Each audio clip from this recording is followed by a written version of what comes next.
Hello विद्यार्थी मित्रांनो, आज आपण स्ट्रेंथ ऑफ मटेरियल या सब्जेक्टमधील एक छोटा प्रॉब्लेम कंपोजिट बार डिफॉर्मेशन तर एका मिनिटात सॉल्व करूया।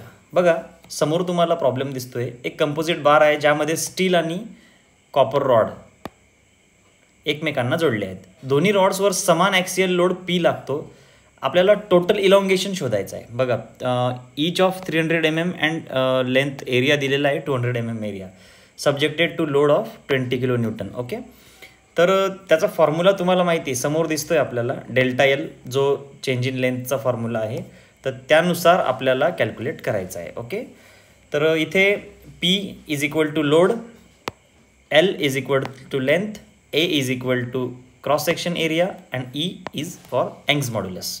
ओके, नाव स्टील आणि कॉपरसाठी वेगवेगळे डेल्टा एल काढून त्यांची बेरीज केली की आपल्याला टोटल डेल्टा एल मिळेल, म्हणजेच हा आपला समोर दिसणारा फॉर्म्युला। ओके, आता आपण काय करू, just put the values and get the answer. यानुसार सिम्पल सोल्युशन आहे।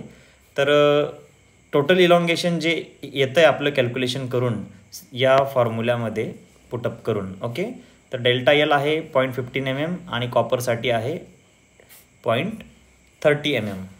देन दोघांची बेरीज केली ॲडिशन, तर टोटल डेल्टा एल येणार तुमचा 0.45 mm। ठीक आहे, तर अशा पद्धतीने स्टुडंट्स हा होता कंपोजिट बारचा इलॉंगेशनचा इझी प्रॉब्लेम, फक्त एका मिनिटात सॉल्व केला आणि यानुसार तुम्ही इझिली MSBTच्या एक्झाममध्ये मार्क्स मिळवू शकतात।